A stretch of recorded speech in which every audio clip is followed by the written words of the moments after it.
Welcome, guys! Welcome back to my YouTube channel. Yeah! And today we are going to be reacting to 3 scary true horror stories by none other than Mr. Nightmare himself. Yeah! I'm so excited. Yeah, it's been a while. It's been a while since I've reacted to Mr. Nightmare. I'm sorry I haven't been doing many videos. Mental health. It's really important. So I've been laying it down. Um, yeah, just all over the place. Yeah. So yeah, I thought I would jump into Mr. Nightmare. It's been a while since I watched a Mr. Nightmare video, but like I said, it's been about 3 weeks. I think it's been about 3 weeks. Yeah. So yeah, I'm excited. Yeah. Anyway, please subscribe, turn notifications, and click the bell beside you. Anyway, let's jump right onto it, shall we? Let's jump right into this, shall we? Let go.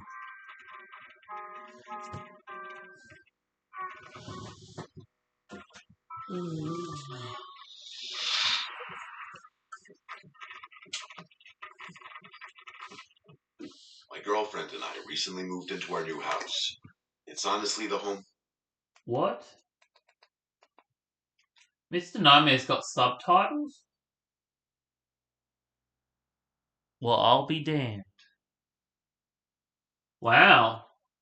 I like this town. Looks very interesting. It's like a werve like that. Mr. Nightmare's got subtitles. I did not know that. Wow. It looked abandoned, as the owner had started renovating it but never finished. The layout of the house is such that on our right there's a space for the entrance to our back garden, and next to that is the abandoned house's entrance to its back garden. There's no fence separating the two, as the owner removed it to install a new one but never completed the job, leaving both back gardens with open access. Behind the abandoned Good laziness. I'm kidding. I probably would have done the same thing. house is another property separated by a fence. From what we could see, several young men lived there. Occasionally, when we returned home, we'd see them cutting through the neighbor's back garden to reach the front of the street. We didn't think much of it at first. Maybe they knew the owner and had permission. Fast forward to our first night in the new house. We were sitting in the back garden, enjoying the space, and looked up at the houses behind us, just out of curiosity. That's when we noticed a man staring blankly at us from a window. He wasn't hiding it, he made it very obvious. There was no expression on his face, and the room was dark, which made the whole thing even more unsettling. We assumed he was just curious about his new neighbors, but after half an hour of that blank stare, we decided to go inside. The next few days were normal. I went to work, and my fiance continued. No. If I had some guy staring at me.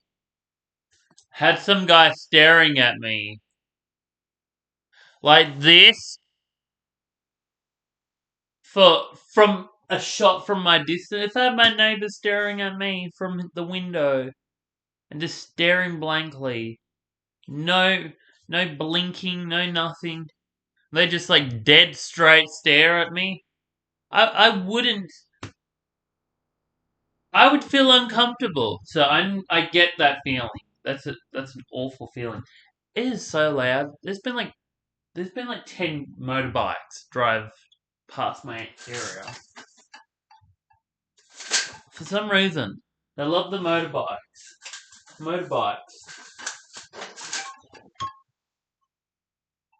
Why is there motorbikes driving? Anyway, off topic. One night, we decided to sit in the garden again.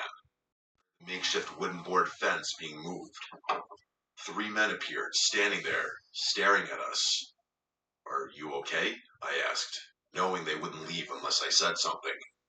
The youngest looking one, around 29, was holding a big bag, and we had no idea what was inside. Probably a dead body. I love how he just said, oh, he was probably like 29 years old. I love how he just gives a I can't speak it.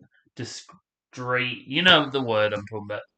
Like age, like oh, he's 29. He looks 29. He doesn't look between 25 and 30. He looks 29. Discreet. I can't say the word. I'm too tired. Discreet. I think it's discreet. I don't think it is. I'm lazy. He offered us some stolen washing up tablets, which we declined.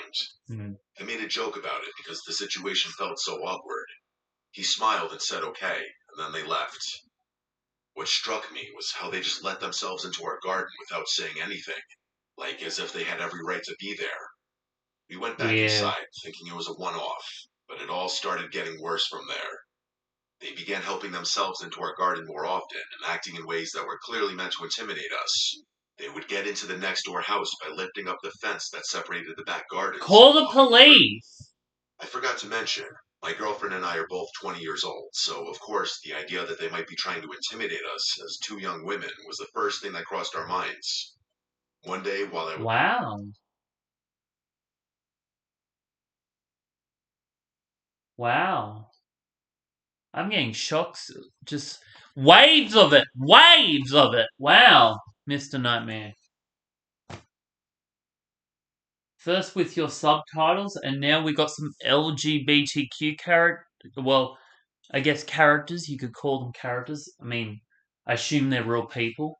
Um, wow, Mr. Nightmare, you really stepped it up a bit here. I like it. I like that we're exploring different.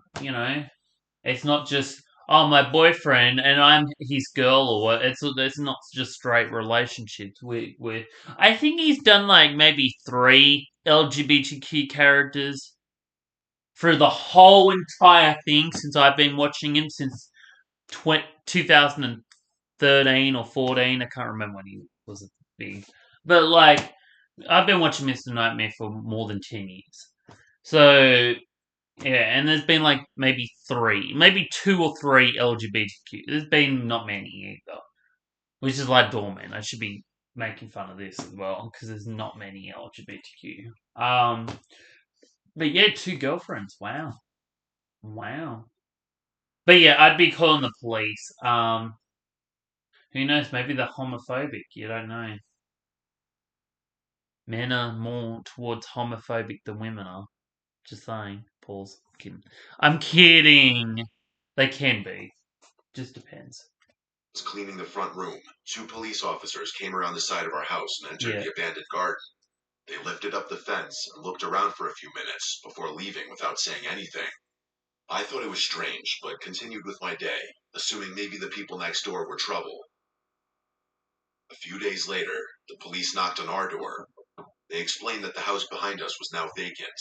The men had been kicked out for antisocial behavior, apparently not just towards us, but with other neighbors too. Mm. Honestly, Well we done. were relieved. And Even what? though they Put my hadn't glasses. physically done anything yet, it meant they wouldn't get the chance to escalate things. We continued settling into the house, but one day, while I was in the bath, I heard a loud bang outside. I quickly got dressed and ran to find my girlfriend. I found her recording something from our spare bedroom window, which faces the garden of the now empty house. I asked what was going on, but she shushed me. After a moment, she explained. A man we had never seen before pointed up at our bedroom window, and when she noticed him, he sprinted full speed toward our house. He tried our door handle on the way past, then ran back into the garden, threw the broken fence up, and started banging on all the windows of the empty house. We called the police immediately. They came, watched the video, took a statement, and left. We were shaken. Good Why would that he you try our record door the video. handle and then break into that house? What was he planning? A few nights I later, want to see while that we were in video. bed, we heard whistling. The kind Oh, of whistling I that hate used to noise. whistling so much. I hate whistling with a burning passion. I can't stand. I can't stand whistling. I'm gonna try to swear less in my videos. I'm gonna change my content too, because I know that I swear a lot, and I'm gonna cut down on the swearing a bit. I swear a lot in real life, but I just want to say like I can't stand swearing. I like at all. Not swearing. Oh my god. Whistling. I can't stand whistling. I can't do that. That scared the shit out of me. Like, I don't really get scared very much. But if I hear whistling outside at bloody midnight well, just even at bloody 8 o'clock at night time, I'd have a freak out. So, yeah, that'd be terrifying. Could you? Just having intrusive thought. I could imagine there's someone underneath my. I don't even want to think about it. Someone underneath my bed, and they start whistling from underneath. Oh, here, hey, no, not today. Women. It was 2:16 a.m. 2-6. We Love that they listened remembered quietly, and then heard someone tapping on our window. Terrified, we checked the cameras, but for some reason, they didn't record anything. Whoever it was must have left shortly after because the noises stopped. We were too scared to sleep, so the next day, we went to my mom's and stayed the night. When we returned the following morning, we noticed our Ring doorbell had been Oh, removed and placed on the I floor. like The them. SD card was gone. Someone had clearly come back, and we knew who it was.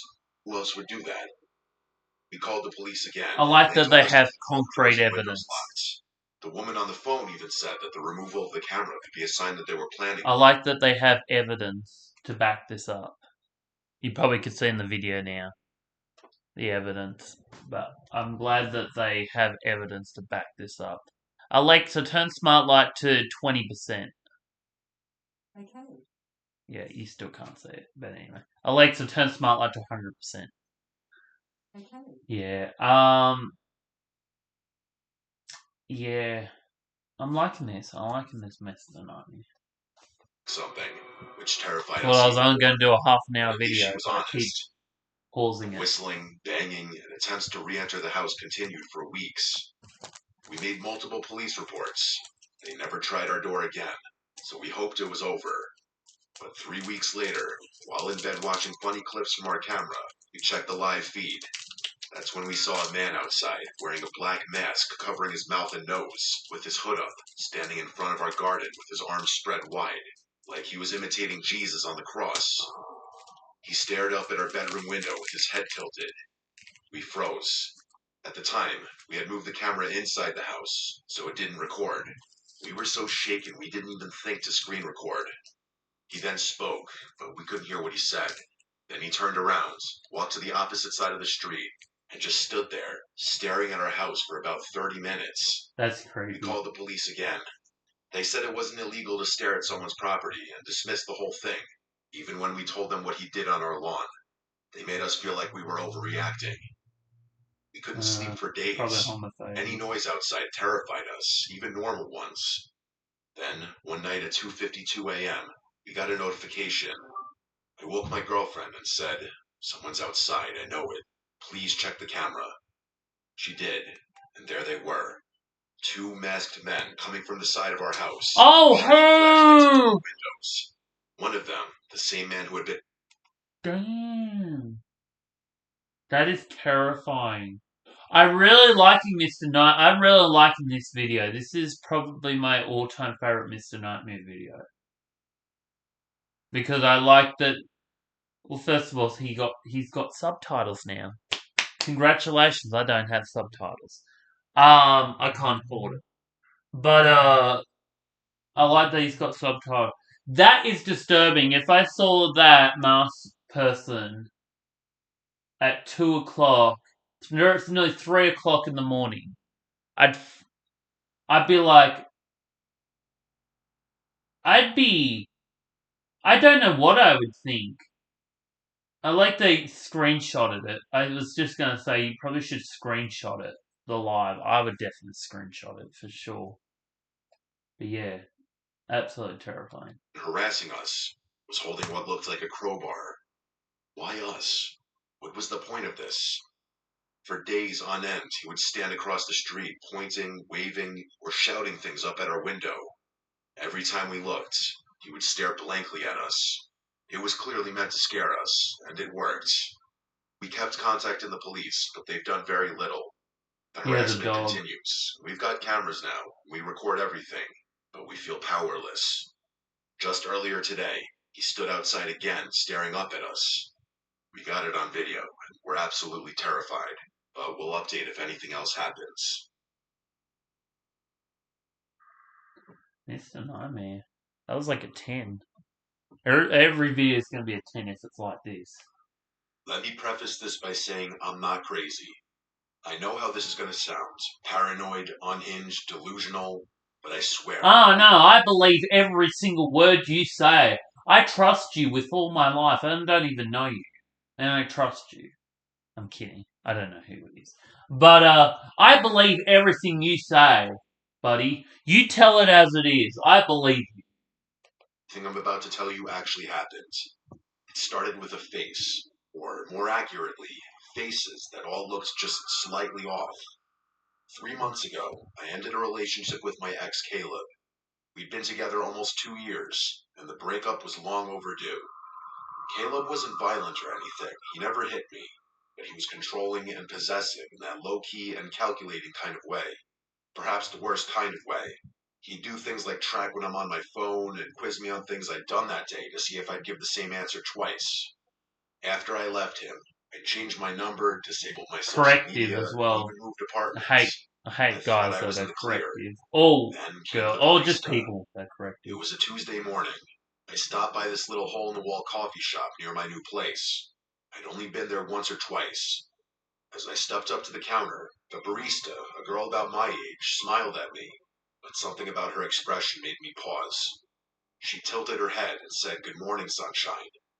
I froze because that was Caleb's nickname for me. It was not a common one. He used to say it sarcastically whenever I was upset, like, "What's wrong, sunshine?" He enjoyed pushing buttons. I brushed it off. Maybe it was a coincidence. But then it happened again. A few days later, I took a ride share to work.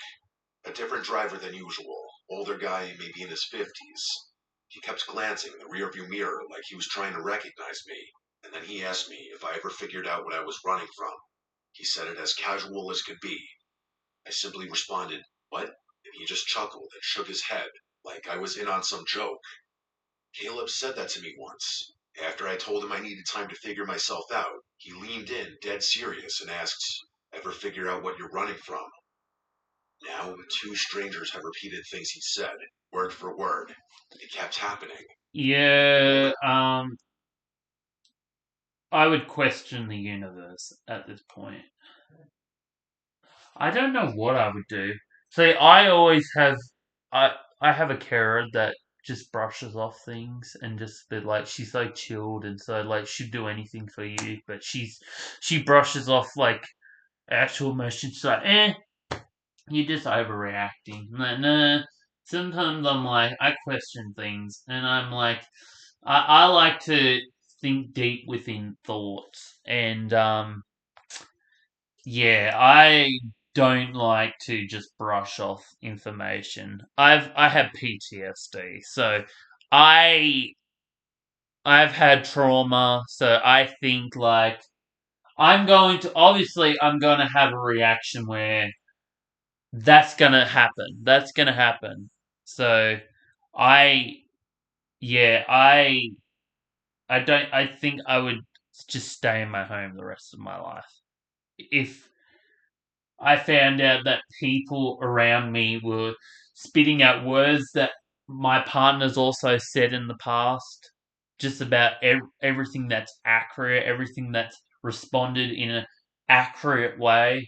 I would definitely, I would definitely be in my house isolated and overstimulated and probably thinking and overthinking what's been going on. What the hell? Like seriously, no, I don't know. At the grocery store, bumped into me and whispered, "You don't get to just disappear." A guy on the street said, "Still wearing your hair like that," as he passed. Another one, someone who worked in my building, said, "You always liked this song," while humming the exact tune Caleb used to play when we argued. It wasn't their faces that freaked me out. It was the way they looked at me, like they knew me, or at least thought they did. They all had different faces, but their eyes all had the same expressions. I started thinking I was going crazy. I mean, what else could explain it? So I did something I wasn't proud of. I contacted Caleb. Not directly. I sent a message to his sister. I told her to tell him to stop. I figured maybe he hired a private investigator. Maybe he was stalking me or pulling strings, telling people things about me. I just wanted it to stop. She texted back the next day, saying, I don't know what you're talking about. Caleb's in rehab. He's been there for 6 weeks with no phone. I didn't believe her. I thought she was covering for him. That is, until I saw a picture she posted of him on Facebook a week later, looking pale and sunken in, holding one of those one-day sober chips. So it couldn't be Caleb, or at least not directly. I couldn't shake the feeling that these strangers knew things they shouldn't, though. One night, I stayed late at work. I didn't want to go home because my apartment didn't feel safe anymore. Not that anything bad happened inside of it. I just didn't like being alone. Around 10 p.m., I finally called it a night. I walked the 10 minutes to my place, keeping my head down, headphones in, but no music playing. Something I learned to do so I could still hear if someone was following me. Yeah, I like to do that too. When I turned the corner onto my block, I saw someone sitting on the stoop of the building across from mine. A young man with his hoodie up but his head down. I almost ignored him until he spoke. He said, "Cold out tonight, huh, sunshine?" I stopped walking. He didn't look at me. He just stared at the sidewalk like he was reading something on it. I slowly walked past and didn't say a word. When I reached my building, I went upstairs and locked every bolt on the door. I sat on the couch for hours, just listening to nothing. Eventually, I fell asleep. The next morning, I woke up to find my doormat flipped over. That might not sound like a big deal, but I live alone, and the door to my unit is on the top floor. You don't just accidentally walk by my place. The underside of my mat had something scribbled in pen. It said, "You can change your face too if you want, but I'll still recognize you." I didn't know what it meant, but I still threw up. That day, I booked a hotel for the You weekend. should took a I photo left of my it. apartment without packing anything. I didn't feel safe. There were 3 slow knocks. I sat up in bed and waited. They knocked again eventually. No, it's too late. It's too late at night time. It's too late. Like you need to go to bed. Like I'm tired. I've been working all night, all day. Like I need to have my rest time. You can't be stalking me at this moment. Like I need to be here to sleep so that I can go to work in a better mood. And you knocking at my door is not going to help things. It's only going to escalate things. It's going to make me lose my mind to the point I'm going to end up killing someone. Just kidding. But no, I have that. I know that feeling. So no, I at this stage, I'd be calling the police. I don't care. I'd be like, I know I'm a delusional person, but I can't deal with this. I can't deal with this. You or take me into a psych ward. Put me in. Uh, I don't know why I had to react that way, but no, this is traumatizing. I can't imagine what you're going through. Like, it sounds like you got schizophrenia or something. I'm not saying what you're saying is true, is fake, but I think like I don't know, your story just seems very weird. Why didn't you take a picture of the doormat? I'm just saying, but anyway. Through the peephole, and it was a woman, maybe in her 40s. Her face was totally blank and expressionless. She was just staring straight at the door. She didn't say anything, so I didn't make a sound. Eventually, she left. It was one of the most disturbing things I'd ever seen. The next morning, I asked the front desk if someone had come by to my room. They said no one should have been up there, especially that late. All the rooms on my floor were vacant. That's when it clicked. These weren't random people. They were being sent and fed my details. They were given phrases Caleb used. But if it weren't Caleb, who would do it? And why? I thought about Caleb in rehab, about his obsession with control and making sure I was never fully gone. He didn't need to be the one knocking, he just needed to send others to do it. So I started digging. There was one conversation I remembered from months before the breakup. Caleb talking about a forum he was on, a place where people shared tactics. He made it sound like it was for productivity or self-improvement. There we I go. don't remember the name. There we go. Honestly, I don't There think we he ever did go. stalking in the traditional sense. It was psychological graffiti. Like he was spraying himself onto strangers so I could never be sure who I was looking at. I don't think it's about watching me, but rather about making sure I never stop watching for him. I moved again and disappeared off social media again. I even dyed my hair. I told friends not to tell anyone where I was. It worked until last week. I was walking home from the bookstore, and a woman passed me on the street and said, "Still hiding behind books, sunshine?" She didn't stop walking even just to look at me. I don't think this will ever stop. Maybe he paid some crazy underground service to do this to me for a year, who knows? Maybe he made it public. Maybe this is some sick underground game now. Who can scare Sunshine the best? Who can get the closest without touching? I can't trust anyone's face anymore. The constant paranoia is truly eating away at my mental health. Go to him. Literally go to him. I'll give that one like a 9.5, 10. That was very disturbing too. I'd give that one a 10. Because I personally would have gone to him and been like, are you setting me up? Just in retrospect. That's the word I like to use. In retrospect. In retrospect, I would have gone up to him and been like, are you setting this up in motion? Are you trying to hire all these people that you work for to try and make me go insane so that I can join you in the asylum? Maybe he wants you in the asylum because he's in the. I'm putting two and two together. I know I've worked with reverse psychology. I know how this works. You're trying to make her go crazy so she ends up in the psych ward with you, and then you can control her because you're too weak because you're stuck in there. So you're getting other people to make her crazy. You're hiring them and telling them probably every time you visit them, you're hiring another one to make her go crazy so she can end up in there. I see how you play. It's reverse psychology. I've done this shit. Narcissists do this shit. People who are control freaks. People who like to use people for money or use people for their own pleasure. They'll manipulate because they've done it so much. They probably would neglect her as a child, and they in their teenage years they probably learned how to manipulate away because that's how their brains work. That's how they coped in life. It should be a psychologist, and that's why they manipulate. I know how this works. Stupid, dumb. Anyway, I like that he has subtitles. I really like it. MD. That we entered the garage for real.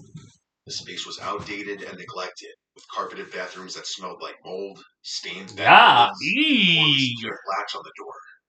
Clearly, the cleaners focused on the main home and ignored the garage. My cousins were grossed out and refused to sleep on the beds unless we washed the sheets, so I suggested we do laundry. The machines were small, so we could only do one set of bed sheets at a time, and it was obvious we'd be up late. We passed time upstairs, waiting for the first load.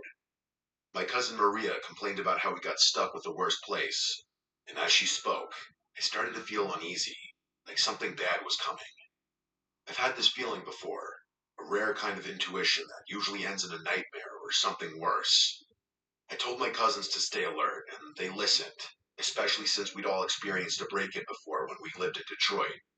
And Around midnight, the bell rang from the first floor, signaling the wash was done.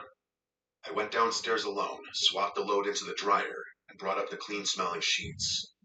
When my cousins saw how clean they were, they wanted their bedding washed too, so I kept going up and down between cycles doing everyone's sheets. At around 2:37 a.m., we were finally done. We made the beds, and were too tired to stay up any longer. A loud bang hit the garage door, like someone had thrown their body against it. God I knows. sat up, startled, but my cousins didn't move. I tried telling myself it was just wind, though the noise was too heavy for that. Woo! Still, No, get I out of stayed here. quiet and tried to sleep. But then it happened again. Same deafening crash, this time shaking the garage door. The building trembled from the impact. I was fully awake now, watching the lamp-lit room as my cousins continued to sleep. No animal or gust of wind could cause that. 20 minutes later, the third boom hit. The garage shook again, and finally, two of my cousins bolted upright. I asked if they heard that, already knowing the answer. Nikki asked what that was, and I said I don't know, but this is the third time I'm hearing it. We all agreed no wind could cause that sound. Nikki suggested texting her mom, my aunts, so we did. It was 4:11 a.m. when she responded, realizing something serious must be going on. She woke my uncle, who ran outside to check the property. We stayed upstairs, too afraid to move, until we heard knocking. It was my uncle at the door. When we opened it, we saw him standing there with my dad, and we sat in the living room trying to piece it all together. I told them about the first two loud crashes, and my cousins confirmed the third. My aunt explained that when my uncle went out to investigate, she followed him. He shouted hey at someone standing behind the garage. The door to the main house slammed behind her right then, and there was no wind to explain it. She feared someone might have slipped into the house, so she ran to wake my dad and cousins. After searching, no one else was found inside. Then my uncle described what he saw. A man stood behind the garage, not hiding or moving, but staring like he wanted to be seen. When my Oh hell no! My adrenaline would kick in. uncle called out, the man didn't flinch. He simply walked away and vanished, not into the darkness, but into thin air. The leaves on the ground didn't crunch, and there were no footsteps left behind.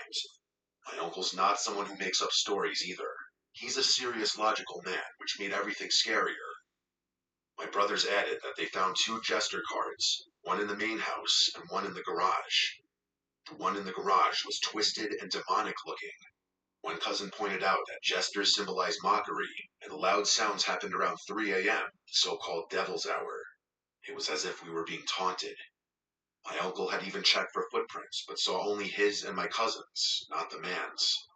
Another cousin drove down the road during the incident to try and spot someone fleeing, but found no one. That day, no one returned to the garage. We squeezed into the main house, on floors, couches, anywhere there was room. My mom gave up her bed so we could sleep more comfortably. On the second night, she slept on a couch by the large windows and woke around 4 a.m. to footsteps on the porch. She didn't dare open her eyes. She was afraid of seeing someone looking in. Then she heard someone trying the basement door. It had a weak lock, and my brothers and male cousins were sleeping down there. The door rattled as someone tried to break in. My mom rushed to the basement, but by the time she reached the beachside entrance, no one was there, and No. all the boys were still fast asleep. That was our last night. Though we planned to stay until Tuesday, we left Monday instead. Scary. She theorized that someone might have been watching me and thought I was alone in the garage. The time between my last trip downstairs and us going to sleep lined up way too well with the banging sounds. Theories started to form. Some of us thought it was a neighbor trying to scare us off. Others believed there was something paranormal, especially because of the jester cards. My aunt pointed out that a normal person would have run when my uncle spotted them. But this man didn't run. He just watched and disappeared. We contacted the Airbnb host, who claimed she'd review the footage from the camera above the garage door, but we never heard back. It made us wonder, did she know the man? Was he a neighbor? When we first arrived, my sister and cousin had walked the beach and passed a woman next door. She watched them coldly, without friendliness or a greeting, just an unfriendly gaze. The house was in the middle of nowhere, and we understood how constant Airbnb guests might annoy locals, but we were respectful. We didn't deserve what happened. This was our first family trip, and hopefully not our last. Yikes! Damn! That one wasn't that scary. That was probably like an 8. Probably a 9, but I didn't find that one as scary. Yeah. But yeah, that was my reaction to Mr. Nightmare. I like what he's done with the subtitles. I thought we were going to get more evidence in the last two videos, but I guess not. So, but anyway, well, the first video was my all-time favorite, definitely. That was best in Mr. Nightmare video. That last one, that first one. But anyway, yeah. Anyway. Yeah, that was my reaction to 3 Scary True Horror Stories by none other than Mr. Nightmare himself. Yeah, that was really good. I really enjoyed that. Um, they were terrifying. Yeah. Um, I love how it's just called 3 Scary True Horror Stories. Anyway, I like that. But yeah, that was terrifying. I enjoyed them. I really like that he's got his own subtitles now. And there were some LGBTQ characters. That's good. I was wondering because we haven't seen one in a while since that Barry. I think there was one gay one and there was one lesbian one, and then that was it. It was like I think the gay one was quite a while ago. It was back in like 2016 or something. And then there was an LGBTQ story like 2022 or something, 2021. Can't remember. But yeah, another one. So there's like 3 now. So good on you, Mr. Nightmare. Way to go. That's terrifying. Yeah. But they were really good stories. I really enjoyed them. Yeah. Hopefully we'll do another one soon. Yeah. Anyway, yeah, that was my reaction. Anyway, please subscribe, turn notification, and click the bell beside you. I love you guys so much. I will do more videos, and hopefully I'll make new stuff. I keep saying that all the time. I always let you guys down. But I'll try to. I'm trying to get a new laptop so I can make different content because my laptop's not great, but to make it so. And my phone's not great either. Like, I'm recording on the phone and using the laptop to edit. Well, kind of edit. Well, it's not really editing very well, but hopefully soon. Maybe in the next couple of months. I don't know. So, yeah. Anyway, I did say please subscribe. Anyway, love you guys so much. Thanks for watching. Bye!